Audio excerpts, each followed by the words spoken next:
నిజంగానే హరీష్ని చంపేశారా లేదా అతను కనిపించకుండా పోవడానికి ఇంకేదైనా కారణం ఉందా? ఈ మనీషాకి రూపేష్కి మధ్య ఏదైనా అఫైర్ ఉందా? లై డిటెక్టర్ టెస్ట్ ద్వారా నిజమేంటో బయటికి రప్పించచ్చా?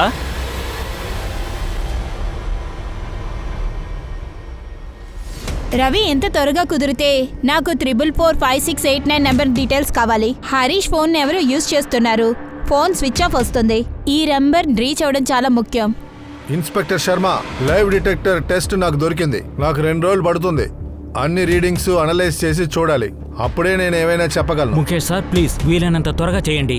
ఎందుకంటే ఆ టెస్ట్ ద్వారా చిన్న క్లూ దొరికినా సరే రూపేష్ మనీషా గురించి నిజం తెలుసుకోవచ్చు. ఇద్దరంతా తేలిగ్గా చెప్పడం లేదు, ఇద్దరు కిలాడీలు. మీరు నాకు 2 రోజులు టైం ఇవ్వండి. 2 రోజుల్లో రిపోర్ట్ ఇస్తాను. సార్, 444568 నెంబర్ డీటెయిల్స్ సాయంత్రానికి వచ్చేస్తాయి. ఇలా చూడండి, ఈ 444689 ఈ నంబర్ హరీష్ ఫ్రెండ్స్ కాలేజ్ లో అస్సలు లేదు. సార్, నాకు ఒక విషయం వింతగా అనిపిస్తుంది. ఎవరి దగ్గర హరీష్ ఫోన్ ఉందో ఇన్ని రోజులు ఈ ఫోన్ తన దగ్గరే పెట్టుకున్నారు, కానీ ఇప్పుడే సిమ్ చేంజ్ చేశారు. కానీ ఎందుకు? ముందు కాల్ రికార్డ్స్ రాని, ఆ తర్వాత రూపేష్ మనీషా ఏం డ్రామా చేస్తారో మొత్తం తెలుస్తుంది.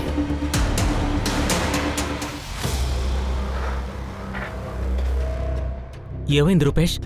లై డిటెక్టర్ టెస్ట్ లో పోలీసులు ఏం అడిగారు? కస్టడీలో అడిగిన అదే ప్రశ్నలే. ఈసారి కొంచెం వైర్లు అతికించారు అంతే. అయితే నిజం తెలిసిపోతుందా? తెలీదు, అలా అని అంటున్నారు. నేను మొదటి నుంచి నిజమే చెప్తున్నాను, కానీ వాళ్ళు అర్థం చేసుకోవట్లేదు. బీనా, మనీషా ఎలా ఉంది? టెన్షన్గా ఏదైనా ఆలోచిస్తూ నీరసంగా ఉందా ఏంటి? లేదండి, తన మొహం చూస్తుంటే అలా కనిపించట్లేదు. తన్ని నేను గుడికి తీసుకెళ్లాను. రూపేష్కి తనకి ఏమైనా ఉంటుందా అని దేవుడి మీద ఒట్టేసి చెప్పమని అడిగాను. అప్పుడు కూడా తను మా మధ్యలో ఏమీ లేదని చెప్పేసింది. ఏమీ అర్థం కాలేదండి. మనీషా కూడా ఇంత జరిగినా కూడా తను దిగులే పడనంటోంది. అదే నేను అనుకుంటున్నా. వీళ్ళిద్దరి మధ్య ఏం గొడవ జరిగిందో నాకు ఏమీ అర్థం కావట్లేదు. మనీషా కూడా ఏమీ చెప్పట్లేదు.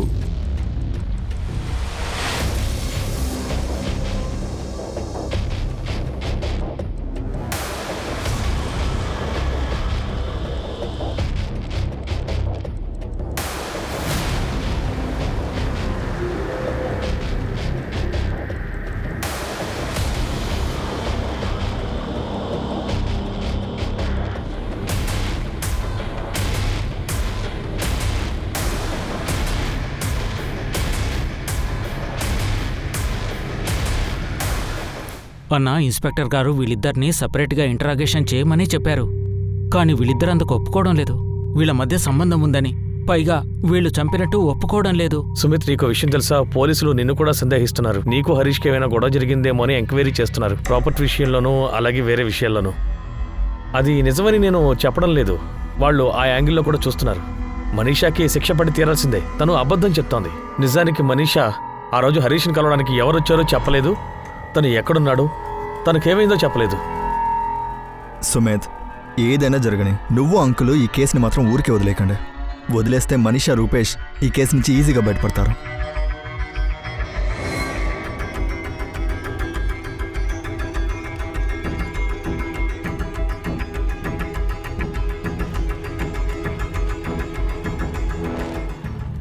నా కొడుక్కి ఏమైందని తెలిసేంతవరకు నేను అసలు నెమ్మదిగా ఉండలేను.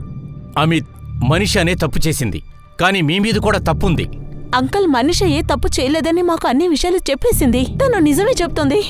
అందుకని ఆ పోలీసులు టెస్ట్ చేసేక ముందు తను సరే అని చెప్పింది. అదంతా నాకేం తెలీదు. నా కొడుకు మళ్ళీ తిరిగొస్తే నాకు చాలు. మనీషాకి రూపేష్కి మధ్య ఎటువంటి గొడవలు ఉన్నాయని చెప్పి మీరు ఆల్రెడీ నాకు చెప్పుండాలి కదా. అంకుల్, మనీషాకి రూపేష్కి మధ్య ఏం లేదు. అది పోలీసులు క్రియేట్ చేసిన స్టోరీ. వాళ్ళు హరీష్ని కనిపెట్టలేకపోతున్నారు కాబట్టి మనీషా మీద నింద మోపుతున్నారు. వాళ్ళకి దీన్ని అనుకూలంగా మార్చుకుంటున్నారు. అంకుల్, మీరే ఆలోచించండి. తను ఇలా చేసే అమ్మాయా? తనకి 23 ఏళ్ళే అంకుల్. హరీష్ని కిడ్నాప్ చేసేంత ధైర్యం వచ్చిందా తనకి? అంతేకాకుండా హరీష్ కనిపించట్లేదోనా ఎందుకు మీ దగ్గర నటించాలి? అంకుల్, మీరే ఒకసారి ఆలోచించి చూడండి. ఇలా వెళ్ళడానికి హరీష్ దగ్గర ఏమైనా కారణం ఉందా? మీరు అనవసరంగా మనీషా మీద నిందలు వేస్తున్నారు.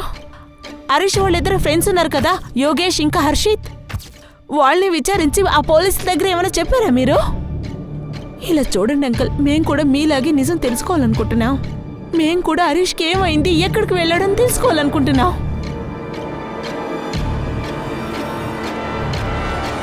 నీ హీరో ఎక్కడ హరీష్? ఆయన కూడా నీతో వస్తాన్నారుగా. వచ్చారు, కానీ ఎవరో ఫ్రెండ్స్ వచ్చారు, వాళ్ళతో తిరిగి వెళ్ళిపోయారు.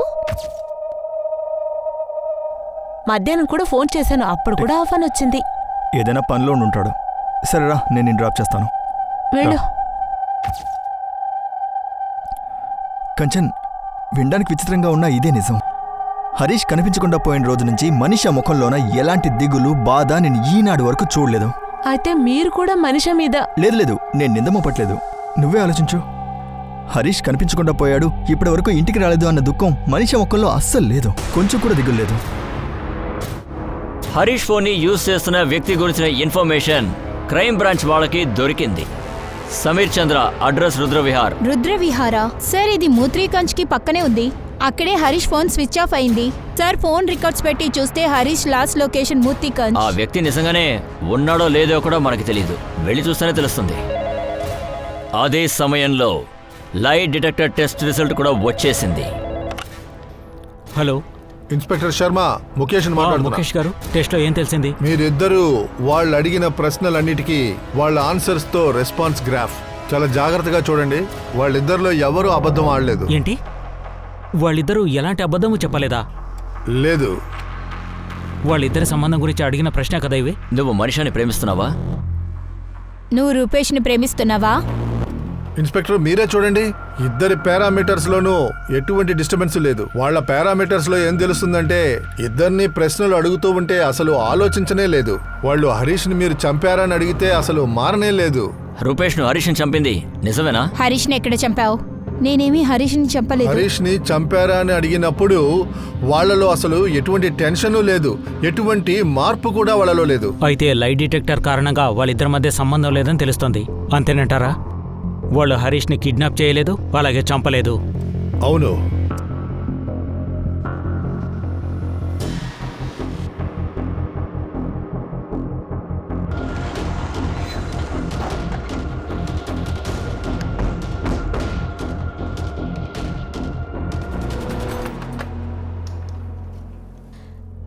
ఎవరు? సమీర్ చంద్ర ఇక్కడే ఉంటున్నారా? మీరందరూ ఎవరు? Crime branch. సార్, నేనే సమీర్ చంద్రని. చెప్పండి, మీకేం కావాలి? ఎందుకురా ఫోన్ కట్ చేసావు? హలో, మీరు ఎవరు మాట్లాడుతున్నారు? మీరు చెప్పండి, మీరెవరు మాట్లాడుతున్నారు? నేను క్రైమ్ బ్రాంచ్ నుంచి మాట్లాడుతున్నాను. నువ్వు ఎవరి ఫోన్లో అయితే మాట్లాడుతున్నావో ఆ ఫోన్ హరీష్ది. సార్, నాకేమీ అర్థం కావట్లేదు. అవాళ నీకు ఫోన్ చేసింది నేనే. హరీష్ ఫోన్ నీ చేతికి ఎలా వచ్చింది నేను అడిగే లోపే నువ్వు ఆ ఫోన్ని కట్ చేసావు. ఇప్పుడు హరీష్ ఫోన్ని నువ్వుగా ఇస్తావా లేదంటే మా స్టైల్లో మమ్మల్ని తీసుకోమంటావా చెప్పు.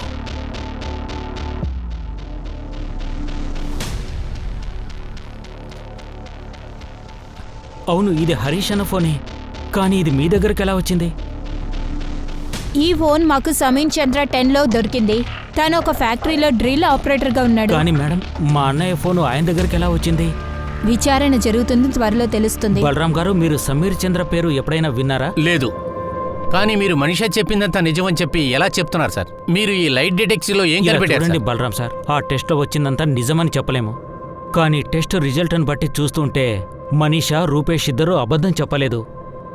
మేము ఈ సమీర్ చంద్రాని విచారం చేస్తున్నాం. హరీష్ మిస్ అవ్వడానికి తన కారణం కావచ్చేమో. సార్, మనిషి అబద్ధం చెప్తుంది. తను మంచిది కాదు. నా కొడుకు కనపడకుండా పోయిన రోజున తన ముఖంలో కొంచెం కూడా బాధలేదు సార్. తను కొంచెం కూడా టెన్షన్ అవ్వలేదు. కనపడకుండా పోయిందే నా మొగుడు కాదు ఎవరు అన్నట్లుంది. సార్, నాకు సమీర్ చంద్ర గురించి తెలియదండి. కానీ ఒక్క విషయం మాత్రం నాకు బాగా తెలుసు. మనిషి అనే నా కొడుకుని ఏదో చేసింది. సార్, నేను భయపడ్డాను. ఎందుకంటే నేను నా సిమ్ని ఆ ఫోన్లో వేయగానే మీ దగ్గర నుంచి ఫోన్ వచ్చింది. క్రైమ్ బ్రాంచ్ నుంచి మాట్లాడుతున్నాను, ఈ ఫోన్ నీ దగ్గరికి ఎలా వచ్చింది అని అడిగారు. ఇలా చూడు, నాకు నీ భయం గురించి దిగలేదు. మర్యాదగా నిజమేంటో అది చెప్పు. ఫోన్ నీ చేతికి ఎలా వచ్చిందో అది చెప్పు. సార్, నాకు రోడ్డు మీద దొరికింది సార్. ఒక పానే అమ్మాయి అతని కొట్టికి పక్కనే దొరికింది సార్. నేను పాన్ కొనడానికి వెళ్ళాను. అప్పుడు నాకు ఒక ఫోన్ కనపడింది.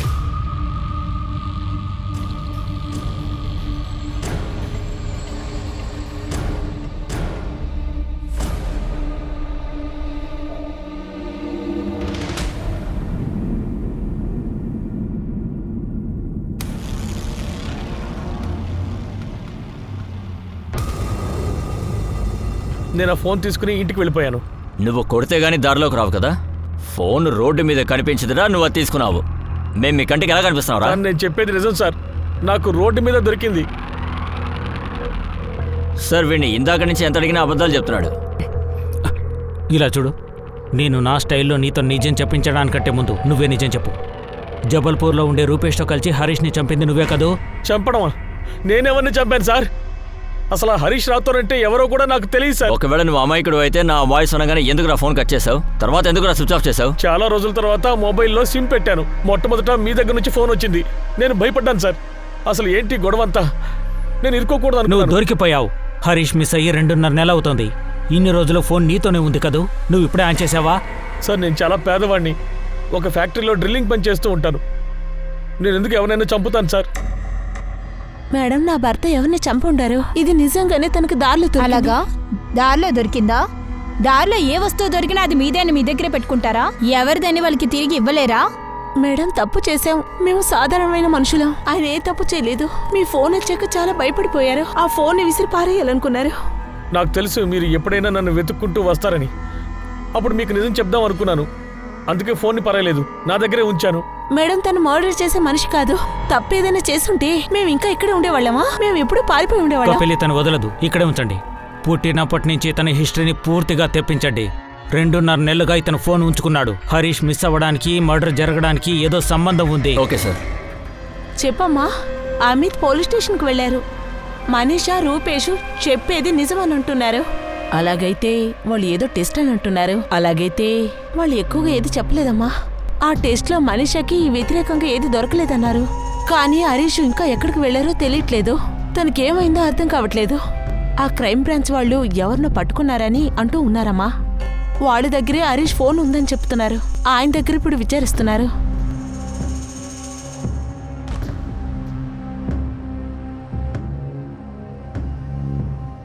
ఏమైందమ్మా?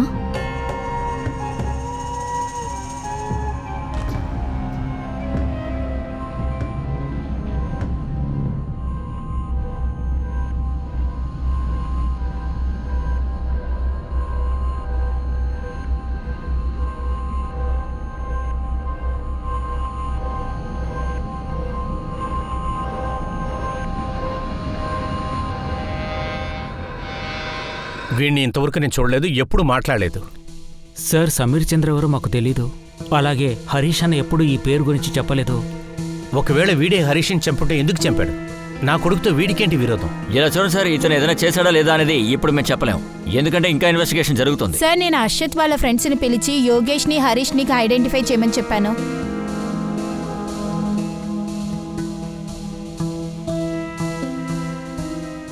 సమీర్ ఎవరో హర్షకు, యోగేష్కు తెలీదా? లేదు సార్.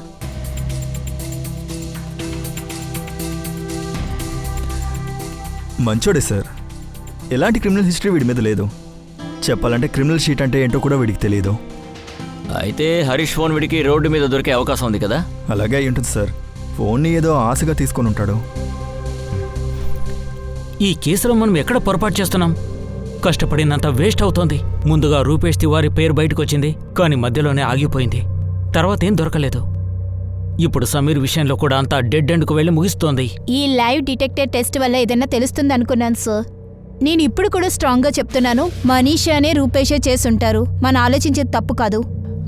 వాళ్ళని మనం ఎన్ని ప్రశ్నలు అడిగినా కూడా ఎలా వాళ్ళు? కపిల్, దాని గురించి ఆలోచించే ప్రయోజనం లేదు.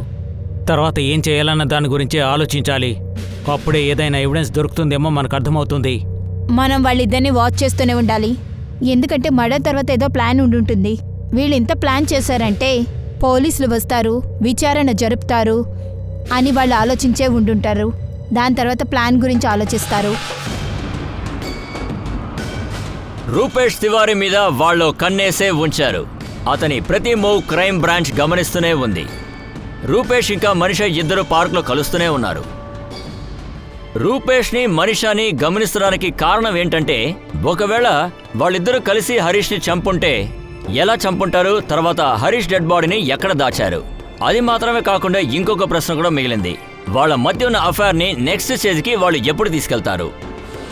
కానీ పార్క్లో డైలీ కలవడం, నవ్వుతూ మాట్లాడుకోవడం తప్ప మనీషా ఇంకా రూపేష్ తర్వాత స్టేజ్కి అస్సలు వెళ్ళలేదు.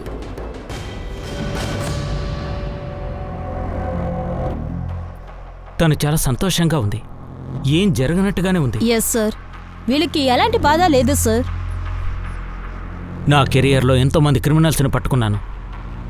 తన్నెందుకు పట్టుకోలేను? సార్ ఇందులో ఆశ్చర్యమైన విషయం ఏంటంటే ఏ క్లూస్ లేకుండా వీళ్ళు ఎంత పెద్ద క్రైమ్ ని ఎలా చేసుంటారు?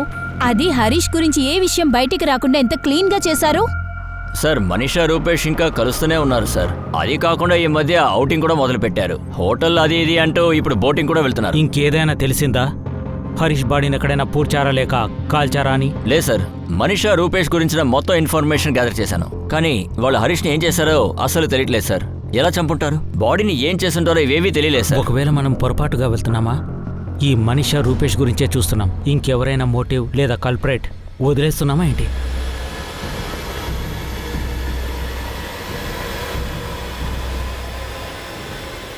లేదు, నాకు నీళ్లు టీ ఏది వద్దు. మేము ఒకే ఒక విషయం తెలుసుకోవాలనుకుంటున్నాం. మనీషా దగ్గర నేను ఒకే ఒక విషయం అడగాలి. నా కొడుకు ఏం తప్పు చేశాడమ్మా? ఇలా చూడండి, మీరు నా బావగారు, అందుకే మీకు ప్రేమగా చెప్తున్నాను.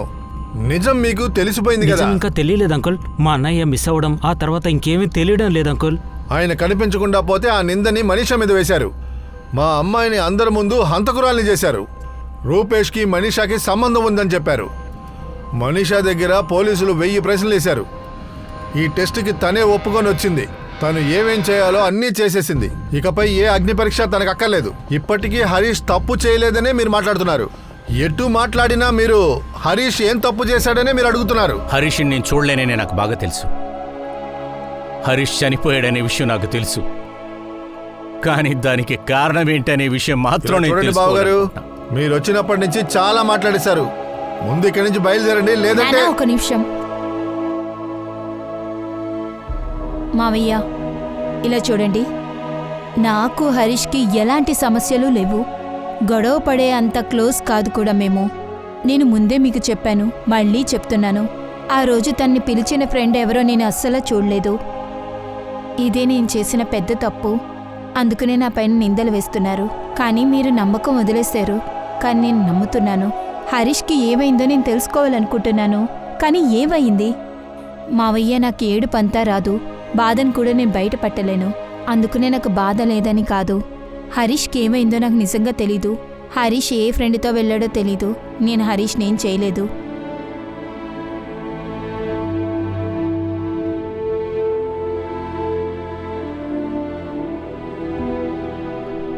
సార్, 4 రోజులుగా మేము ఇక్కడే తిరుగుతూ ఉన్నాం సార్. సార్, మా అన్న హరీష్ని వెతకడం ఆపేశారా? అవును బలరాం సార్, సుమిత్, ఇప్పుడు మేము వేరే కేసులు చూస్తున్నాము. కానీ మాకు హరీష్ కేసులో చిన్న లీడ్ దొరికినా మేం ఖచ్చితంగా హరీష్ కేసుని మళ్ళీ రీఓపెన్ చేస్తాము. అలాగే తన ఫ్రెండ్స్తో కూడా మాట్లాడతాం. హర్షద్, లోకేష్, వాళ్ళిద్దరి దగ్గర రకరకాలుగా మాట్లాడాము. అయినా ఎలాంటి సమాధానం రాలేదు. అందుకని మనీష్ని రూపేష్ని అలా వదిలేస్తారా? సార్, నాకు బాగా తెలుసు వాళ్ళిద్దరు కలిసి నా కొడుకుని. చెప్పండి, సందేహంతో షూట్ చేయమంటారా? మేం చాలా కష్టపడి పనిచేస్తున్నామని మీకు కూడా తెలుసు.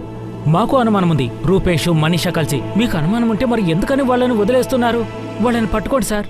మేము వదిన వాళ్ళ ఇంటికి వెళ్ళాం, మేము చూసాం సార్. వాళ్ళు అబద్ధం చెప్తున్నారని మాకు బాగా తెలుసు సార్. వాళ్ళ మొహంలో కొంచెం కూడా కంగారు లేదు. బాధన కంగారన్న సంగతి నాకు బాగా తెలుసు. ఇందులో ఆధారం లేదు కాబట్టి ఎలాంటి కేసు పెట్టలేము. కేసు పెట్టాలంటే వాళ్లే చంపినట్టు మాకు ఆధారం కావాలి. ఎక్కడ పూడ్చిపెట్టారు, ఎక్కడ కాల్చారు, హరీష్ బాడీని ఏం చేశారు? అలా అంటే హరీష్కి ఏమైందో మేము ఎప్పటికీ మేము తెలుసుకోలేమా? వాడు లేడు, మళ్ళీ రాడని మేము అనుకోవాలా? వేరే దారే లేదా? వాడికి సంబంధించిన విషయాలు ఏమీ మేము తెలుసుకోలేమంటారా? ఇలా చూడండి బలరాం, ప్రస్తుతానికి నేను మీకు ఎలాంటి నమ్మకాన్ని కలిగించలేను. మీరు సంతృప్తి పడే విధంగా యాక్చువల్గా నేను కూడా మీకు జవాబు చెప్పలేను, నాకు చెప్పుకోలేను. హరీష్ మిస్సింగ్ కేసులో క్రైమ్ బ్రాంచ్ వాళ్ళు ఏవీ కనిపెట్టలేకపోయారు. ఎలాంటి క్లోజర్ దొరకలేదు. ఆ కేస్ కేవలం మిస్సింగ్ కేసే కాకుండా మర్డర్ కేస్ అయ్యే అవకాశం కూడా ఉంది. హరీష్ కనిపించకుండా పోయి చాలా రోజులు, చాలా నెలలు కూడా అయ్యాయి. కానీ పరిస్థితి మాత్రం ఇంకా అలాగే ఉంది. మనం వినుంటాం క్రైమ్ నెవర్ పేస్ అని. కానీ ఈ కేసులో అది తప్పని మనం నిరూపించగలుగుతామా? ప్రస్తుతం పరిస్థితి అలాగే ఉంది. కానీ నిజమైన నేరస్తుడు ఎవరు? ఒకరా లేదా ఇందులో చాలా మంది ఇన్వాల్వ్ అయ్యారా? గత 4 సంవత్సరాలుగా హరీష్ కేసులో అసలు ఏమీ దొరకలేదు. కానీ ఇప్పుడు 2018లో ఒక ఇన్సిడెంట్ జరగబోతుంది. దీని ద్వారా ఈ కేసు ఫైల్ మళ్ళీ ఓపెన్ కాబోతుంది.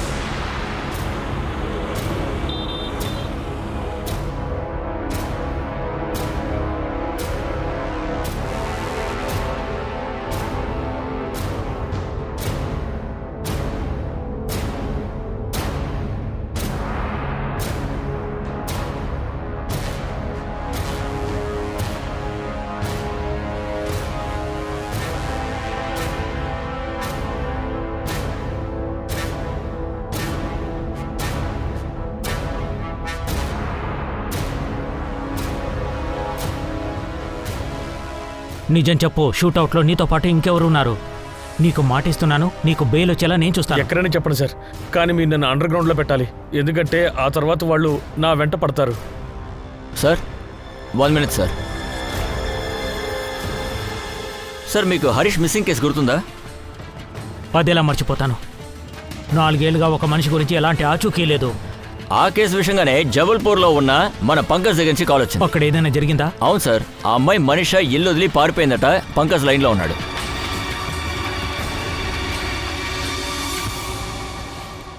మనిషి ఎవరితో వెళ్ళిపోయింది? మీరే ఆలోచించండి, ఇంకెవరుంటారు? రూపేష్ తివారియా? అవును సార్, 2 రోజుల క్రితమే మనీషా పారిపోయింది. నిన్నటి నుంచి రూపేష్ కూడా కనపడడం లేదు. మనీషా ఫ్యామిలీ చాలా కంగారు పడుతున్నారు. అలాగే రూపేష్ కూడా కనపడకపోవడం వల్ల వాళ్ళ ఫ్యామిలీ రూపేష్ మీద కంప్లైంట్ ఇచ్చారు సార్. రూపేష్ ఫోన్ వెళ్ళలేదంటే తను మనిషిని తీసుకుని వెళ్ళాడని అర్థమా? పారిపోకపోతే ఎక్కడికి వెళ్ళాడు? వాడు ఎక్కడికి వెళ్ళాడో వాడి పార్ట్నర్ అరవింద్ కూడా తెలియలేదు. ఏం జరుగుతుందని నీకు మొదటి నుంచే తెలుసు కదా. 2 రోజులకు ముందు మనిషి చెప్ప పెట్టకుండా వెళ్ళిపోయింది. ఇప్పుడు రూపేష్ వెళ్ళాడు. అరే, మీ అమ్మాయి ఎక్కడికి వెళ్ళిందని మీకే తెలియకపోతే నేను మా అబ్బాయి ఏం చేయాలి? మా అబ్బాయి తన పని మీద వెళ్ళాడు. తను మనిషిని తీసుకుని వెళ్ళాడంటే నేను నమ్మను. మనీషా రూపేష్ గురించి సమాచారం తెలిసిన వెంటనే భోపాల్ క్రైమ్ బ్రాంచ్ టీం వెంటనే జబల్పూర్కి బయలుదేరారు. ఏ కేసులో అయితే ఇప్పటి వరకు ఎలాంటి రిజల్ట్ దొరకకుండా ఆ ఫైల్ నిద్రపోతూ ఉందో, ఇప్పుడు ఆ ఫైల్ ని మళ్లీ తెరిచారు. ఇదే అసలు ట్విస్ట్. కపిల్, ఈ కేసు నన్ను ప్రశాంతంగా ఉండనివ్వడం లేదు. నేను మర్చిపోలేకపోతున్నాను. రూపేష్, మనీషా హరీష్ని చంపారని తెలిసినా కూడా మనం సాల్వ్ చేయలేకపోయాము. అమ్మా, నాన్న, క్రైమ్ బ్రాంచ్ నుంచి ఫోన్ వచ్చింది. మనీషా, రూపేష్ తివారీ ఊరి నుంచి పారిపోయారు. ఇప్పుడు కూడా వాళ్ళ అమ్మా నాన్న వాళ్ళిద్దరి మధ్యలో ఏమీ లేదని అంటున్నారు. క్రైమ్ బ్రాంచ్ టీం వెళ్ళింది జబల్పూర్కు. రూపేష్ మనీషా వదిన్నే కిడ్నాప్ చేసి తీసుకువెళ్ళిపోయాడని వాళ్ళ అమ్మ వాళ్ళు కంప్లైంట్ ఇచ్చారు. సరే నానా, మనీషాక కంచెనికి కూడా కాల్ చేయలేదంట. మనీషా మనల్ని మోసం చేస్తుందా ఏంటి? ఒకవేళ తను రూపేష్ కలిసి హరీష్ని చంపుంటారా? రూపేష్ ఫోన్ ఆఫ్ అయి ఉంది. తన నెంబర్ని సర్వేలెన్స్ లో పెట్టాం. రేపు ఉదయానికి తన ఫోన్ రికార్డ్, మొబైల్ లొకేషన్ గురించి తెలుస్తుంది సార్. మనీషా దగ్గర ఫోనే లేదు కదా. వాళ్ళ అమ్మ నాన్న మీతో ఇదే చెప్పింటారు కదా. అవును, నాకు తెలిసి మనీష్ ఇంకా రూపేష్లు ఇంతవరకు వెయిట్ చేస్తుంటారు. హరీష్ కేసు చల్లబడాలని, క్లోజ్ అయిపోవాలని, తర్వాత వీళ్ళు స్టెప్ తీసుకోవచ్చని. ఎలాగైనా మనం దీన్ని కనిపెట్టి తీరాలి. తను మన చేతికి చిక్కిందంటే ప్రాధేయపడి నిజం చెప్పమని అడగను. నిజాన్ని వాళ్లతోనే కక్కిస్తాను. ఇప్పుడు పోలీసు మాత్రమే కాదు, నేను కూడా ఇదే చెప్తున్నాను. మనీష్ అని హరీష్ని ఏదో చేసుంటుందని. మనం ముందు వెంటనే కంగారు పడద్దు. మనం మనీషాని, రూపేష్ని వెతికి కనిపెట్టాలి. మనీషా ఇలా చేసుంటుందని నేను ఇప్పటికీ నమ్మలేకపోతున్నాను. ఒకవేళ తనకి హరీష్ని పెళ్లి చేసుకోవడం ఇష్టం లేకపోతే తను ముందే చెప్పాల్సింది కదా. రూపేష్ గురించి చెప్పుండాలి కదా. నాకెందుకో విషయం వేరే అనిపిస్తుంది. మీకేమనిపిస్తుంది? ఇంకేమైంటుంది? ముందు మనీషా పారిపోయింది, తర్వాత నెక్స్ట్ రోజు రూపేష్ వెళ్ళిపోయాడు. ఇది ఇంకేమైంటుంది చెప్పండి. ఈ కేసులో చాలా మలుపులు ఉన్నాయి. ఇప్పుడు రాబోయే మలుపుని అసలు ఎవ్వరూ కూడా ఊహించి ఉండరు. మనీషా ఇల్లొదిలి పారిపోయింది. రూపేష్ కూడా కనిపించట్లేదు. వాడి ఫోన్ కూడా ఆఫ్ లో ఉంది. అందరూ కూడా వెంటనే 2 లెక్కలు కూడా వేసుకున్నారు. ఇద్దరు కలిసి పారిపోయారని కూడా అనుకున్నారు. ఇక్కడ 2 4 కాదు, కానీ 5 అని నిరూపించబడింది.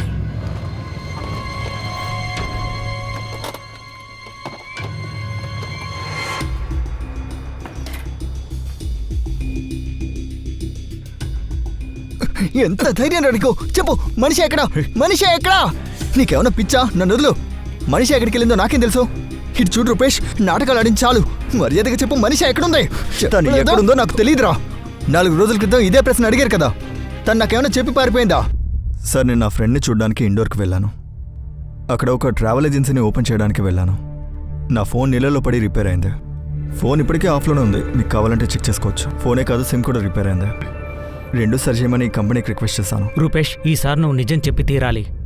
చెప్పక తప్పదు, లేదా చెప్పించనా? సార్, మీరు నన్ను కొట్టండి, చంపండి, ఏమైనా చేయండి. అప్పుడు నేను ఇదే చెప్తాను. మనీషా నాతో రాలేదు. సార్, మనీషాకి నాకు మధ్య ఎలాంటి సంబంధం లేదు సార్. ఇన్నాళ్ళు గడిచినా కూడా మీరు ఎందుకు ఇదే మాట్లాడుతున్నారు? మనీషా నేను ఒక మంచి ఫ్రెండ్ సార్, అంతకుమించి ఇంకేం లేదు. మనీషాతో లేచిపోవడానికి నాకేమైనా పిచ్చా? హరీష్ కేసుని నా మీద ఎందుకు వేసుకోవాలి? మనీషా ఎక్కడా? మళ్ళీ మొదటి నుంచి. సార్, తను ఎక్కడుందో నాకు తెలియదు. సార్, మీరు ప్రతిసారి కారణం లేకుండా నన్ను ఎందుకు తీసుకొస్తున్నారో నాకు అర్థం కావడం లేదు. అయితే మనీషా నీతో లేదా? లేదు సార్. ఒకవేళ నాతో వచ్చుంటే నేనెందుకు తిరిగి వస్తాను? మీకు దొరకడానికా? సార్ ఆ రూపేష్ తిరిగి రావడం కూడా అతని ట్రిక్ అయిండొచ్చు సార్. ఐ మీన్ అది ఇద్దరి ట్రిక్ అయిండొచ్చు. ఒకవేళ ఇది ట్రిక్ అయినప్పటికీ ఎలాగో మనం మనిషిని కనిపెట్టాలి కదా. ఇద్దరు ఏమేం చేస్తున్నారో కనుక్కోవాలి. మనిషి వాళ్ళు నన్ను ఫోన్ చేశారు సార్. తను ఇంటికి తిరిగి వచ్చేసిందంట. వాట్? అవును, తను వేరే వ్యక్తితో ఇంటికి వచ్చిందంట. పైగా అతను పెళ్లి చేసుకున్నానని చెప్తోందంట. మనిష ఇంకొకరిని పెళ్లి చేసుకుందా? అవును సార్, అతని పేరు ఉమేష్ బదోరియా అంట. నమస్తే. అమ్మా, నాన్న, నేను ఉమేష్ని పెళ్లి చేసుకుంటాను. మేము ముందు రోజే పెళ్లి చేసుకున్నాం. నాకు పెళ్ళయిందని చెప్పడానికే ఇక్కడికి వచ్చాను నేను. ఇక మీదట నేను ఉమేష్తో డమ్ములో ఉంటాను.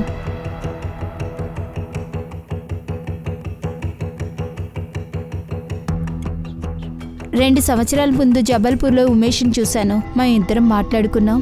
మా ఇద్దరికీ నచ్చింది. అందుకనే పెళ్లి చేసుకుందామని నిర్ణయించావా? నీ నిర్ణయాలు నువ్వే తీసుకునేలాగా మారిపోయావు. మమ్మల్ని అడగాలి, కనుక్కోవాలని తెలీదా నీకు? హరీష్ కనిపించకుండా పోవడానికి నేనే కారణమని అంటే నేను చాలా అలసిపోయాను. నాకు ఒక లైఫ్ ఉంది, నేను జీవించాలనుకుంటున్నాను. కానీ మీరెవరు దీని గురించి ఆలోచించట్లేదు. ఒకవేళ నేను ఉమేష్ గురించి ఇదంతా చెప్పుంటే తిరిగి దాని గురించి ఇదంతా మాట్లాడతారు. హరీష్ ఇంటి వాళ్ళు పోలీసులతో ఇక్కడికి వస్తారు. ఏం చెప్తారో తెలుసా? నువ్వే హరీష్ని చంపావంటారు. ఇంకా ఎన్ని సంవత్సరాలు నేను ఇదే వింటూ ఉంటాను? నా వల్ల అది కుదరదు. తనకి అనిపించకపోవడం వల్ల ఇదంతా నేను అనుభవిస్తున్నాను. అడిగిన ప్రశ్నలకి జవాబులు చెప్పాలి.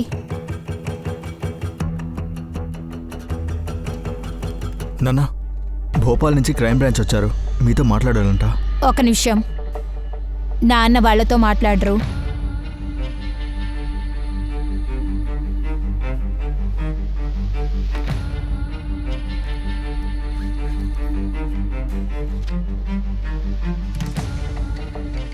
ఇది నాకు ఉమేష్కి జరిగిన పెళ్లి పత్రిక. మేము గుళ్ళో పెళ్లి చేసుకున్న డమ్ములో రిజిస్టర్ చేయించుకున్నాం. మీరు ఇది బాగా చూసుకోండి. నేను మళ్ళీ సమాధానం చెప్పలేను. చూసారా, ఇక్కడి నుంచి నా జీవితంలోకి మీరెవరూ రావద్దు. ఇప్పుడు కూడా నేను హరీష్ని ఏదైనా చేశానని అన్నారంటే ముందు వెళ్ళి తన్ని కనిపెట్టండి. దాని తర్వాత నన్ను అరెస్ట్ చేయండి. నన్ను ఉమేష్ని ఎవరెవరు విడగొడతారో నేను చూస్తాను. ఏం తెలుసుకోవాలనుకుంటున్నారో తెలుసుకోండి. నాకే సమస్య లేదు. మీరు రూపేష్ని ఎక్కడ కలిశారు? ఇప్పుడు నేను ఏ ప్రశ్నలకి జవాబు చెప్పే అవసరం లేదు. నా జీవితంలో ఒక్కొక్క రోజు, ఒక్కొక్క నిమిషం మీరు మా మధ్యలోకి రాకుండా ఉండండి. నేను ఉమేష్తో జంబల్పూర్ వెళ్తాను. నేను ఎందుకు ఇష్టపడి పెళ్లి చేసుకున్నానో నా ఫ్యామిలీతో చెప్పడానికి ఇక్కడికి వచ్చాను. పోలీస్ కంప్లైంట్ వాపస్ తీసుకోవడానికే ఇక్కడికి వచ్చాను. ఎందుకంటే దానికి ఏ యూజ్ లేదు. వెళ్దామా ఉమేష్?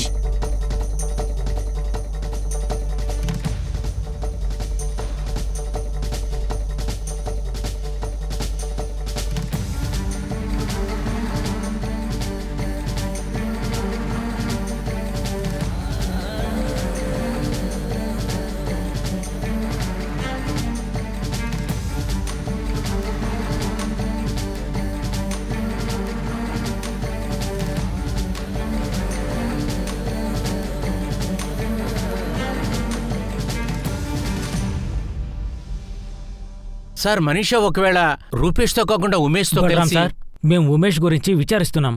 కానీ మాకు తెలిసిన విషయం ఏమిటంటే హరీష్ని పెళ్లి చేసుకోవడానికంటే ముందుగానే మనీషా ఉమేష్ బాగా తెలుసు.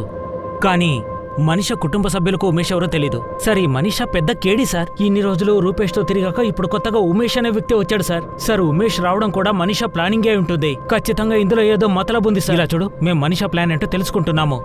అసలు ఏం జరుగుతోంది సార్? 4 ఏళ్ల తర్వాత ఈ కేసుకు ఒక లీడ్ దొరికిందనే అనుకున్నాము. కానీ అక్కడికి వెళ్ళి చూస్తే అక్కడేదో జరిగినట్టుంది. ఇంతకు ముందు కూడా ఇలా చేశారు కదా సార్. ఏ నిజాలు బయటికి రానివ్వలేదు. వాళ్ళు లైవ్ డిటెక్టివ్లో వెళ్ళినా కూడా వాళ్ళు నిజాలు చెప్పరు సార్, అబద్ధాలే బలరాం చెప్తారు గారు. సార్, వీళ్ళ నుంచి నిజం రాబట్టడానికి వేరే మార్గం లేదా? సార్, వీళ్ళు హరీష్ అన్నని ఏం చేశారన్నది తెలుసుకొని తీరాలి. ఇప్పుడు నేను ఒక్క విషయం చెప్పగలను. మేము ట్రై చేస్తూనే ఉన్నాము. హరీష్ గురించి తెలుసుకోవడానికి మేము ప్రయత్నం చేస్తూనే ఉన్నాము. నిజం తెలిసి తీరుతుంది. మనీషా లైఫ్లో ఇప్పుడు ఒక కొత్త క్యారెక్టర్ ఎంటర్ అయింది. అదే ఉమేష్ బదోరియా. ఈ ఉమేష్ ఏమేం చేస్తున్నాడని అన్ని పోలీస్ డిపార్ట్మెంట్ వాళ్ళకి తెలుస్తుంది. మనీషా మీద కూడా ఓ కన్నేసి ఉంచారు. జరిగేదంతా కూడా మనీషా ప్లాన్ అని పోలీసులకి డౌట్ ఉంది. ఇందులో రూపేష్ కూడా సంబంధం ఉన్నన్న అనుమానం పోలీసులకు వచ్చింది. ఈ రూపేష్ ఇంకా ఉమేష్ వీళ్ళిద్దరి మధ్య ఏదైనా సంబంధం ఉందా? లేదు సార్. ఉమేష్కి రూపేష్కి ఫోన్ కాంటాక్ట్స్లో ఎలాంటి సంబంధం కూడా లేదు సార్. ఒకవేళ ఈ రూపేష్ ఉమేష్ మనీషా ఈ ముగ్గురు కలిసి గేమ్ ఆడుతున్నారా, లేదా వీళ్ళు ముగ్గురు వెనక తిరుగుతూ మన నిజమేంటనేది మర్చిపోతున్నామా? మన తప్పైన ట్రాక్లో లేవని నాకు తెలుసు సార్. మనీషాయే హరీష్ని చంపుంటుంది. ముందు ఇలాగే అనిపించింది, ఇప్పుడు ఇలాగే అనిపిస్తుంది. కానీ నిజాన్ని ఎలా బయట పెట్టాలో తెలియట్లేదు. మనం వీళ్ళ చేత లై డిటెక్టర్ టెస్ట్ కూడా చేయించాం, కానీ వాళ్ళు చెప్పిందంతా నిజమే. ఓసారి బ్రెయిన్ మ్యాపింగ్ టెస్ట్ చేసి చూద్దామా? అందులో నిజం బయటపడచ్చు కదా. కపిల్ మీరేమనుకుంటున్నారు? లై డిటెక్టర్లో అబద్ధాలు చెప్పి తప్పించుకున్నారు. వాళ్ళు బ్రెయిన్ మ్యాపింగ్ టెస్ట్లో దొరుకుతారా? దొరికే అవకాశం ఉంది సార్. 4 ఏళ్ళుగా మనకే చుక్కలు చూపిస్తున్నారు. ఎన్ని అబద్ధాలు చెప్పారు, ఇప్పుడు నిజం బయటకు వచ్చే అవకాశం ఉంది కదా. సార్ పాసిబుల్లే. ఈ ప్రశ్నలకి జవాబు తయారు చేసి అబద్ధాన్ని నిజం చేశారు. కానీ బ్రెయిన్ మ్యాపింగ్ లో ఎలాంటి బదులు ఉండదు. వాళ్ళు ప్రిపరేషన్ చేయలేరు. అందులో వాళ్ళ ఫోటోగ్రాఫ్స్ ని చూపిస్తారు. వాళ్ళ బ్రెయిన్ ఎలా రియాక్ట్ అవుతుందో చూపిస్తారు. అది వాళ్ళని కంట్రోల్ చేయలేరు. ఒకవేళ ఈ టెస్ట్లో వాళ్ళిద్దరు ఇరుక్కుంటారుగా. పాసిబిలిటీ ఉంది, కానీ ఈ టెస్ట్కి వాళ్ళు ఒప్పుకోవాలి కదా. లై డిటెక్టర్ టెస్ట్ అప్పుడు వాళ్ళు చాలా కాన్ఫిడెంట్ గా ఉన్నారు. తప్పించుకున్నారు కాబట్టి కాన్ఫిడెన్స్ కూడా పెరిగి ఉండొచ్చు. మేబీ ఒప్పుకోవచ్చు. ఓవర్ కాన్ఫిడెంట్ వల్ల వాళ్ళు ఇప్పుడు దొరికిపోవచ్చు కదా. సరే ఓకే, వాళ్ళు ఒప్పుకుంటారేమో చూద్దాము. Brain mapping test. ఈ టెస్ట్ గురించి చెప్పాలంటే నేరస్తుడు బ్రెయిన్ లో ఏముందో మొత్తం అంతా బయటకు వచ్చేస్తుంది. నిజాలంతా చాలా క్లియర్ గా బయటకు వచ్చేస్తాయి. ఒక మనిషి తన నటన వల్ల తను చేసిన నేరాన్ని కప్పిపుచ్చడానికి అబద్ధాలాడే అవకాశం ఉంది. కానీ అతని బుర్రలో ఉన్న విషయాన్ని ఎవరూ కూడా అంతం చేయలేరు. చెప్పాలంటే ఇది స్పెషల్ టెక్నిక్. ఇందులో ఆ అక్యూజ్డ్ ఇన్ఫర్మేషన్ అంటే అతని బుర్రలో ఏమేమైతే ఉన్నాయో వాటన్నిటిని కంపేర్ చేసి చూస్తారు. ఈ టెస్ట్ ని సస్పెక్ట్ తో జరిపించాలంటే ఆ సస్పెక్ట్ ఖచ్చితంగా ఒప్పుకొని తీరాల్సిందే. సార్ మీరెందుకు సార్ నన్ను వదలకుండా నా వెంట పడుతున్నారు? మీకు కావలసిన సమాధానం దొరికేంత వరకు నన్ను వదలరు కదా. ఈ టార్చర్ నుంచి నువ్వు బయటపడాలంటే ఇది ఒకటే దారి. ఈ టెస్ట్ తర్వాత ఈ కేసు పూర్తిగా క్లోజ్ అయిపోతుంది. నీకు మనిషికి మధ్య ఉన్నదంతా ముగిసిపోతుంది. సార్ నాకు మనిషికి మధ్య ఎలాంటి సంబంధం లేదు అన్నదాన్ని మీరెందుకు నమ్మడం లేదు? నేను హరీష్ని పెళ్లి చేసుకోవడం వల్ల జీవితం నాశనం అయిపోయింది. నీ జీవితం వల్ల హరీష్ జీవితం నాశనం అయిపోయింది. 4 సంవత్సరాలు తను ఎక్కడున్నాడో తెలియలేదు మనీషా. రూపేష్ ఏం చెప్పాడు? తను సిద్ధంగా ఉన్నాడు. ఎందుకు? రూపేష్ చెప్తే ఒప్పుకుంటావా? చెప్తే తప్పేముంది? ఎలాగో మీరు 4 సంవత్సరాల నుంచి ఇది అడుగుతూనే కదా ఉన్నారు. ఏ రీజన్ లేకుండా హంతకులని అంటున్నారు. సరే సార్, ఒకసారి మనిషితో మాట్లాడి తర్వాత చెప్తాను. ఎలా మాట్లాడావు? ఉమేష్ ఫోన్లోనా లేదా మనీషా ఫోన్ నుంచా? సార్ మీకు ఇష్టం వచ్చినట్టు ఊహించుకోండి, కానీ నాకు మనిషాకి మధ్య ఏమీ లేదనేదే నిజం. హరీష్ని కిడ్నాప్ చేయడంలోనూ చంపడంలోనూ నాకు ఎలాంటి లాభం లేదు. అలా అయితే ఈ పాటికి నువ్వు బ్రెయిన్ మ్యాపింగ్ టెస్ట్కి నువ్వు ఓకే చెప్పుండాలి కదా. ఇందులో నీకు సంబంధం ఉందో లేదో ఇందులో చాలా క్లియర్గా తెలిసిపోతుంది.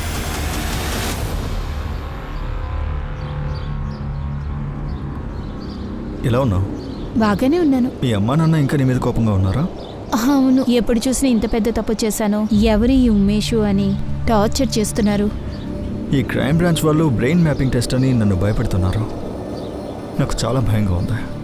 అవును, నన్ను కూడా. ఏమంటున్నావు? ఓకే చెప్పేమంటావా? రూపేష్ నాకేమనిపిస్తుందంటే వాళ్ళు ఇది కూడా చేయొచ్చు కదా. అప్పుడే నిజమేంటో తెలుస్తుంది.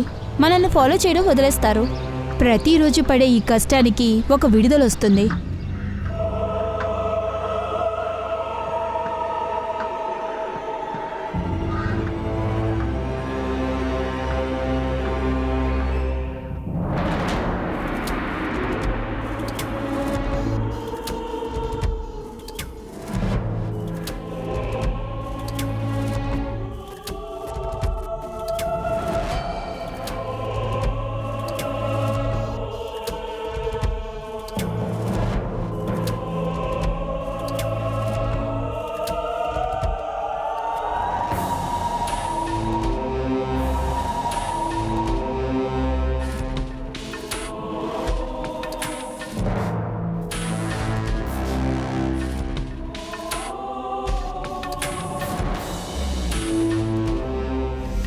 సార్ మీరేమనుకుంటున్నారు? లై డిటెక్టర్ టెస్ట్ తర్వాత వాళ్ళు చాలా కాన్ఫిడెంట్ అయ్యారు, కానీ ఈసారి కాన్ఫిడెన్స్ మొత్తం తగ్గిపోయింది. సరే, బ్రెయిన్ మ్యాపింగ్ టెస్ట్ పూర్తయిన తర్వాత మొట్టమొదటిసారిగా మనీషా మోహన్లో ఒక నర్వస్ ఫీల్ అయ్యాను సార్ నేను. రూపేష్ మనీషా కన్నా కొంచెం భయపడిపోయి ఉన్నాడు సార్. ఈసారి వాళ్ళు చేసిన కుట్రంతా తప్పకుండా తెలిసిపోతుంది.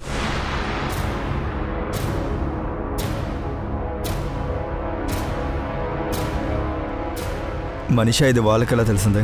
వాళ్ళకి ఎలా తెలిసిందో నాకు తెలీదు రూపేష్. వాళ్ళకి ఇంకా ఏం తెలియదు అనుకుంటా. వాళ్ళు తెలుసుకునే అవకాశమే లేదు. వాళ్ళకి ఏం తెలియలేదంటే మరి ఆ ఫొటోస్ ఎందుకు మనకు చూపిస్తున్నారు? ఈ విషయం నాకు తెలీదు, నువ్వు చెప్పిన తర్వాతే తెలుసు. కానీ ఈ విషయం నీకు తప్ప ఎవ్వరికీ చెప్పలేదు. రూపేష్ మంజిత్ ఏమైనా ఇరుక్కున్నాడా? ఒకవేళ మంజిత్ ఏమైనా... మనిషా మంజిత్ ఎలా వాళ్ళకి దొరుకుతాడు? ఛాన్సే లేదు. రూపేష్ ఈసారి ఏదో ఖచ్చితంగా దొరుకుంటుంది, ఆధారం ఉంది. రూపేష్ ఏవైనా సరే నేను తిరిగి వెళ్ళలేను. మనం అంత చేసినా కూడా 4 సంవత్సరాల తర్వాత... మనిషా, నువ్వు దిగులు పడాల్సిన అవసరం లేదు.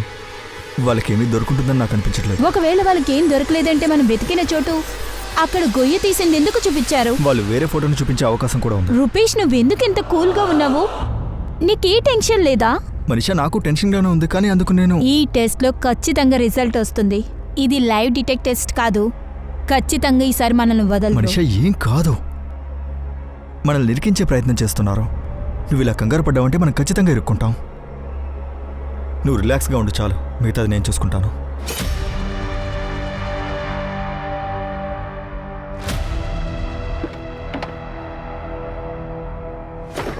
చెప్పు. మంజిత్, ఫ్లాట్కి ఎవరైనా వెళ్ళారా? లేదే.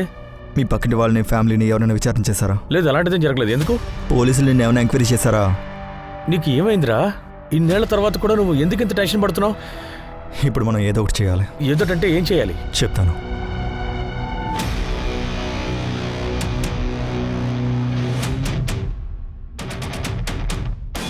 రూపేష్, ఇప్పుడు మనం ఏం చేయాలి చెప్పు. దీన్ని ఇక్కడే ఇలాగే వదిలేయకూడదు. ఇక్కడే ఇలాగే వదిలేయకూడదంటే ఏంటి అర్థం? బయట తీసి ఏం చేస్తావు? దాన్ని తీసి నాశనం చేయాలి. అప్పుడే వాళ్ళకి ఏమీ దొరకదు. రేయ్, నువ్వేం ఆలోచిస్తున్నావు నాకు అర్థం కావట్లేదు. రే, ఇలా చూడు, ఇక్కడికి ఎవరూ రాలేదు, ఎవరు తవ్వలేదు కూడా. మాట్లాడకుండా ముందు దీన్ని తవ్వరా. దొరికిందాన్ని తీసుకొని నాశనం చేయాలి. రే, అస్థిపంజరం తప్ప ఇంకేమీ దొరకదు. పర్లేదు, దాన్ని ఇలాగే ఇక్కడే వదిలేలేము. తవ్వు.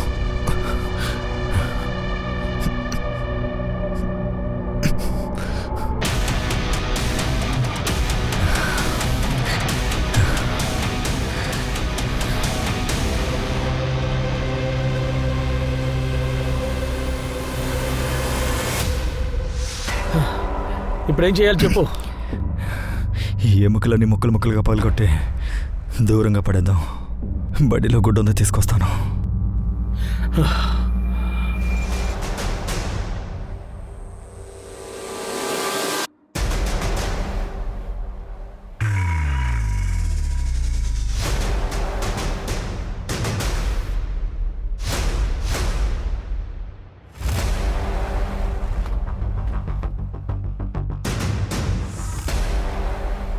ఏంట్రా బావా, ఏం తవ్వుతున్నారు? కాస్త మాకు కూడా చూపించచ్చు కదా. రారా రారా, పర్వాలేదు. ఏంట్రా అలా భయపడుతున్నావు? వాడిని పట్టుకోండి.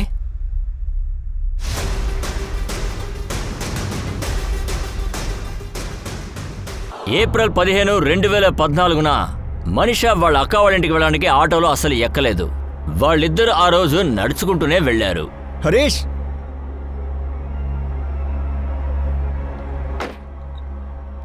ఎలా ఉన్నావు? నేను బానే ఉన్నాను, కానీ నువ్విక్కడికి ఎలా వచ్చావు? భోపాల్కో పని మీద వచ్చాను. తిరిగి వెళ్ళిపోతున్నప్పుడే మీరిద్దరు కనిపించారు. మాట్లాడదామని వచ్చాను. అయితే మంచి పని చేశావు. ఎలా ఉన్నావు మనిషా? బాగానే ఉన్నాను. లక్కీగా నువ్వు నాకు కనిపించావు. నాకు చిన్న హెల్ప్ కావాలి, రారా. నువ్వు వస్తే బాగుంటుంది అనిపిస్తుంది. ఇప్పుడా? నేను మనిషిని తీసుకుని కాంచనక్క ఇంట్లో డ్రాప్ చేయడానికని వెళ్తున్నాను. అలాగే అక్కడి నుంచి పనికి కూడా వెళ్ళాలి. పోనీ నువ్వు పని చేసి సాయంత్రం ఇంటికి రా, కూర్చొని మాట్లాడదాం. హరీష్, అరగంట పనే. యాక్చువల్లీ భోపాల్లో కొత్త పని స్టార్ట్ చేద్దాం అనుకుంటున్నాను. నువ్వు ఈ ఊరుడివి కదా, మంచి ఐడియా ఇస్తావు. పద, సాయంకాలం దాకా నేను వెయిట్ చేయలేను. పద, వెళ్ళే దారిలో మాట్లాడుకుందాం రా. నేను వెళ్ళొస్తాను మనిషా. నువ్వు ఇక్కడి నుంచి వెళ్ళిపోతావా? నేను వచ్చేటప్పుడు నేను పికప్ చేస్తాను. సరే సరే మనిషా, టైం దొరికితే మళ్ళీ కలుద్దాం, ఓకేనా? వస్తా, బాయ్. పద. అరే పర్లేదు, కూర్చోండి ప్లీజ్.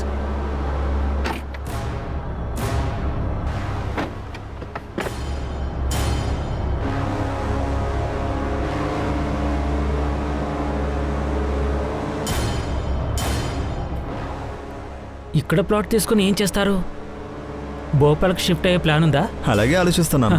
ఈ ప్లాట్ ఒకసారి చూసుకో, తర్వాత చూడాలంటున్నా చూడలేవు. బలరాం గారు, మాకు ఎముకలు దొరికాయి. అది హరీష్తో కాదో కన్ఫర్మ్ చేసుకోవడానికి మేము DNA టెస్ట్ చేయాలి సార్. హరీష్ని రూపేష్ భోపాల్లో చంపాడు సార్. జబల్పూర్ పక్కన రూపేష్ ఫ్రెండ్ ఒకటి ప్లాట్ ఉంది. చంపిన తర్వాత హరీష్ బాడీని వాళ్ళు అక్కడికి తీసుకెళ్లారు. ఆ ఓపెన్ ప్లేస్లో పాతేశారు.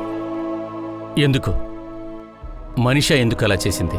ఎందుకంటే నేను రూపేష్ పెళ్లి చేసుకోవాలనుకున్నాను. ఒకవేళ మా ఇంట్లో ఈ విషయం చెప్తే మా ఇంట్లో వాళ్ళు ఈ పెళ్లికి ఒప్పుకోరు. ఒప్పుకోరని నీకెలా తెలుసు? మీ రిలేషన్ గురించి మీ వాళ్ళకు చెప్పలేదు కదా. వాళ్ళు ఒప్పుకోరని నాకు అనిపించింది. నువ్వు అనుకున్నావు, నువ్వు వాళ్ళకు చెప్పలేదు. నువ్వెలా అనుకున్నావు? ఒక మంచి వ్యక్తిని పెళ్లి చేసుకున్న తర్వాత అతన్ని చంపేశాక ఈ రూపేష్ని పెళ్లి చేసుకుని సంతోషంగా ఉండాలని, నీ జీవితం హాయిగా ఉంటుందనుకున్నావా?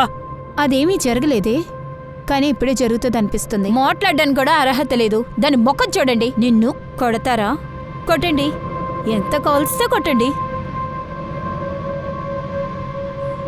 సరే, ఈ ఉమేష్ ఎవరు? కొత్త నాటకం ఏంటి? రూపేష్తే ఇది. ఇలా ఉన్నప్పుడు నా పెళ్లి జరగదు. అందుకని ఇంకొక నాటకం ఆడాల్సి వచ్చింది. రూపేష్ ఇప్పుడు ఏంటి సమస్య? మనం పారిపోదాం, పారిపోయి పెళ్లి చేసుకుందాం. నువ్వు హరీష్ని చంపిన తర్వాత లైవ్ డిటెక్టర్ టెస్ట్ నుంచి తప్పించుకున్నాం. ఇప్పుడు 2 సంవత్సరాలైంది. ఎవరు తన గురించి వెతకట్లేదు. మనిషా ఇప్పుడు ఏ నిర్ణయం తీసుకోలేం. ఈ ఊరి పోలీస్ టీం కేసు క్లోజ్ చేశారు. ఈసారి వాళ్ళు నన్ను రీచ్ అవ్వలేకపోయారు, కానీ అందుకని నేను అన్నీ జరిగిన తర్వాత కూడా మనం ఇంకా ఫ్రెండ్స్గానే ఉండాలా? ఇన్నాళ్ళు ఓర్చుకున్నా ఇంకొన్నాళ్ళే. క్రైమ్ బ్రాంచ్ వాళ్ళకి మన మీద డౌట్ లేకుంటే పర్లేదు, కానీ ఇప్పుడు మనం పారిపోయినా లేకపోతే పెళ్లి గురించి మాట్లాడినా ఖచ్చితంగా వాళ్ళు అనుమానిస్తారు. ఎలాగైనా తవ్వి కనిపెడతారు. మంజిత్ని వాళ్ళు ఇంకా కనిపెట్టలేకపోయారు. వాళ్ళు వెతికారంటే ఖచ్చితంగా కనిపెడతారు. మనం జీవితాంతం ఇలాగే ఉండాలా? దానికోసమే ఇలా చెయ్యాలా? మంజిత్కి ఉమేష్ తెలుసు. వాడే తను అక్కడికి తీసుకొచ్చాడు. అయితే ఉమేష్ రోల్ మీ పెళ్లి జరిగేంత వరకే, అంతేనా? అవును. ఉమేష్ మనీషాకి మళ్ళీ డివోర్స్ ఇవ్వాలి. తను వాళ్ళ పుట్టింటికి వెళ్ళిపోవాలి. ఆ తర్వాత వాళ్ళ ఫ్యామిలీతో మా ఇద్దరి పెళ్లి గురించి నేను మాట్లాడి ఉండేవాడిని. ఈ విధంగానే హరీష్ విషయంలోనూ అనుకున్నారు కదూ? నువ్వు హరీష్ని చంపేశాక మనిష ఇంటికెళ్ళిపోతుంది, అందరూ హరీష్ మనిష పెళ్లి చేసుకుని సంతోషంగా లేరు అని, అందుకనే వదిలి వెళ్ళిపోయారనుకుంటారు. ఆ తర్వాత ఈ ఫ్యామిలీతో నువ్వు మాట్లాడతావు పెళ్లి గురించి. ఇదే ప్లాన్ కదూ? అవును సార్. నువ్వు నీ ఫోన్ని జబల్పూర్లో వదిలావు. మరి ఏప్రిల్ 15 తర్వాత ఎలా అని ప్లాన్ చేశావు? వీళ్ళు కంచెనింటికి ఎప్పుడు వెళ్తారు? మధ్యలో కలిసి నువ్వు ఏం చేయాలని? ఫోన్లో.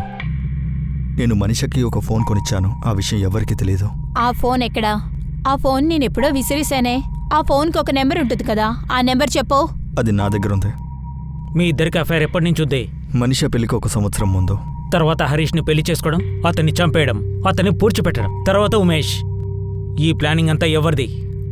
మనిష నీదా లేదా రూపేష్ నీదా? ఇద్దరిదే. ఇద్దరం కలిసి ఈ పని చేసాం.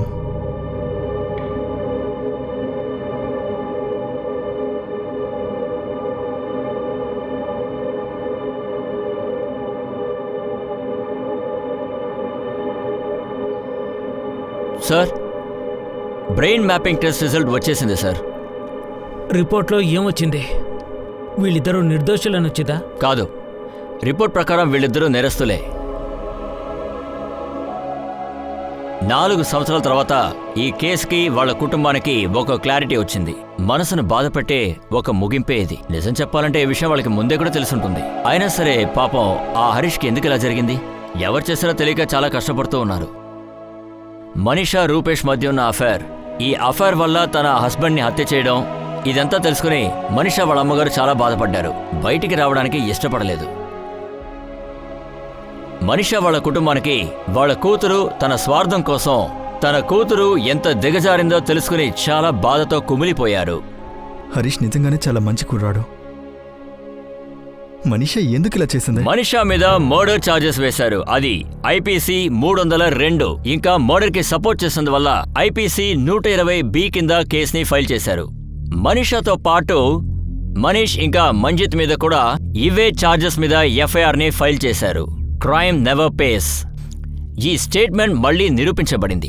మనీషా రూపేష్ ఇద్దరు అంత ప్రిపరేషన్ చేసిన తర్వాత కూడా వాళ్ళ స్ట్రాంగ్ ప్లానింగ్ వల్ల లై డిటెక్టర్ టెస్ట్ నుంచి తప్పించుకున్నాక కూడా ఎవరికీ ఏవీ తెలియలేదు. కానీ చివరికి 4 సంవత్సరాల తర్వాత వాళ్ళ అబద్ధం బయటకొచ్చింది. నిజాన్ని దాచడం, అబద్ధాన్ని నిజం చేయడం, ఇవన్నీ కూడా మనసున్న పరిస్థితిని బట్టి బలహీనంగా ఉండే, మతస్థిమితం తక్కువగా ఉన్న వాళ్ళు మాత్రమే చేయగలరు. కానీ దీనివల్ల ఎక్కువ రోజులు తప్పించుకోలేరు, అలాగే ఏమీ చేయలేరు. కానీ ఖచ్చితంగా ఏదో ఒక రోజు నిజం బయటకొచ్చి తీరుతుంది. వీటన్నిటికంటే ఇంకో ముఖ్యమైన విషయం, ఒక అమ్మాయి తన ప్రేమని కాపాడుకోవడం కోసం ఒక అమ్మాయి ఎంత దూరమైనా వెళ్ళగలదని ఈ కేసు వల్ల తెలిసింది. కానీ వీళ్ళిద్దరి మధ్య ఉన్న ప్రేమ కోసం, వీళ్ళు బతకాలన్న దానికోసం వీళ్ళిద్దరూ ఒక అమ్మాయిని చంపేశారు. దీంతో నేను మీ నుంచి సెలవు తీసుకుంటున్నాను. మా ఛానల్లో మీరు మిస్ అవ్వకుండా క్రైమ్ ప్యాట్రోల్ చూస్తూ ఉండండి. మీ కామెంట్స్ ని ఖచ్చితంగా వేయండి. మా ఛానల్లో మాత్రం ఒక విషయం గుర్తుంచుకోండి, క్రైమ్ కి మీకు మధ్య ఉన్న ఆ గ్యాప్ మీరు ఎంత కేర్ఫుల్ గా ఉన్నారన్న దాన్ని బట్టి ఉంటుంది. జాగ్రత్తగా ఉండండి, సురక్షితంగా ఉండండి.